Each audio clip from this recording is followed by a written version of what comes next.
How are you students? It's me Tushar Shinde sir. विद्यार्थी मित्रांनो, कसे आहात? मी तुषार शिंदे सर आणि आपण आहोत शिंदे सर स्पेशल इंग्लिश क्लासेसच्या यूट्यूब चॅनलवरती. विद्यार्थी मित्रांनो, तुम्हाला माहिती आहे की इयत्ता 6वी सिलेबस बदलला आहे आणि इयत्ता 6वीच्या इंग्रजी विषयाची प्रथम घटक चाचणी परीक्षेची जी प्रश्नपत्रिका आहे ती प्रश्नपत्रिका आपल्याला स्क्रीनवरती दिसत आहे. एक सॅम्पल क्वेश्चन पेपर तुमच्यासाठी देत आहे. सब्जेक्ट इंग्लिश स्टँडर्ड 6 आणि त्याच्यासाठी मार्क्स जे आहेत ते 20 मार्क्स तुम्हाला परीक्षेसाठी असणार आहेत. ओके, ही प्रश्नपत्रिका मी स्वतः तयार केलेली आहे. सॅम्पल क्वेश्चन पेपर आहे. विद्यार्थी मित्रांनो, जर आपला चॅनल अजून तुम्ही सबस्क्राईब केलेलं नसेल तर शिंदे सर स्पेशल इंग्लिश क्लासेसच्या युट्यूब चॅनलला तुम्ही सबस्क्राईब करायचं आणि बेल आयकॉन प्रेस करायचे, कारण या प्रश्नपत्रिकेचे उत्तर देखील तुम्हाला इथेच पाहायला मिळणार आहेत. विद्यार्थी मित्रांनो, या ठिकाणी जर तुम्ही पाहिलं तर क्वेश्चन फर्स्ट आहे, read the passage and do the activities for 5 marks. तुम्हाला या ठिकाणी एक पॅसेज दिलाय, पॅसेज वाचायचं आहे आणि त्याच्या खाली असणारी जी काही त्याची उत्तरं आहेत ती उत्तरं तुम्हाला लिहायची. पहिला प्रश्न तुम्हाला लगेच स्क्रीनवरती दिसेल आणि पहिला प्रश्न आहे, answer the following questions for 3 marks.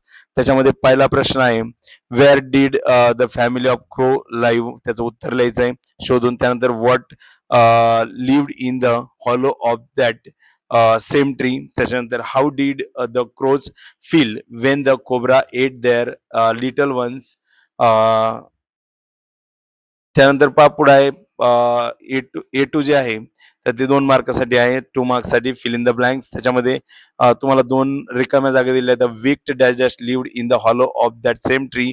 आणि दुसरा आहे, they had prepared a beautiful dash dash and made it their home.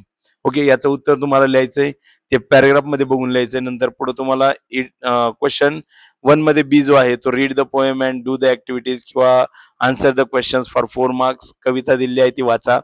ती कविता वाचायची, समजून घ्यायची आणि त्याच्यावरती असणारी जी प्रश्न आहेत त्या प्रश्नांची उत्तरं तुम्हाला लिहायची आहेत. ओके, तर त्याच्यामध्ये जर तुम्ही पाहिलं, पहिला प्रश्न आहे, what does the poet wonder about the world. त्याच्यानंतर दुसरा आहे, where do the trees grow. त्यानंतर how many legs do spiders have. आणि find and write the rhyming words from the stanza. कवितेमधून रायमिंग वर्ड्स लिहायचे आहेत. त्याच्यानंतर तुम्हाला ग्रामरची ऍक्टिव्हिटी सुरू होते.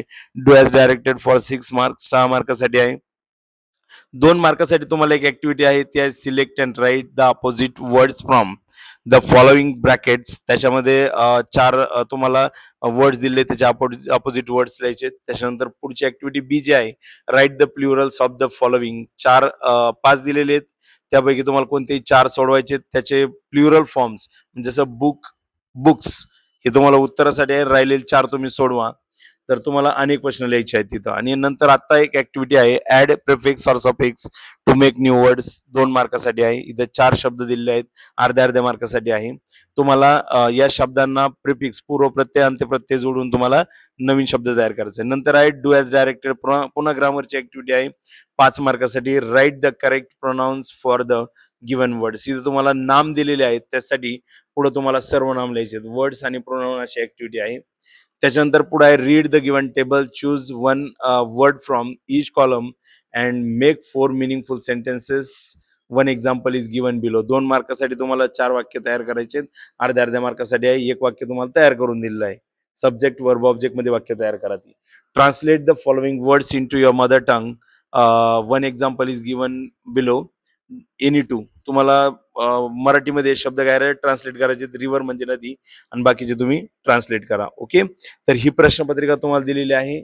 जर ही प्रश्नपत्रिका तुम्हाला सोडवता आली तर त्याची उत्तरं तुम्ही कमेंट करा आणि याच्या उत्तरासाठी तुम्ही आपल्या चॅनलला सबस्क्राईब करायचं आहे, बेल आयकॉन प्रेस करायचं. याची उत्तरपत्रिका सुद्धा तुम्हाला अशीच शॉर्ट्सच्या माध्यमातून या ठिकाणी पाहायला मिळेल. ओके.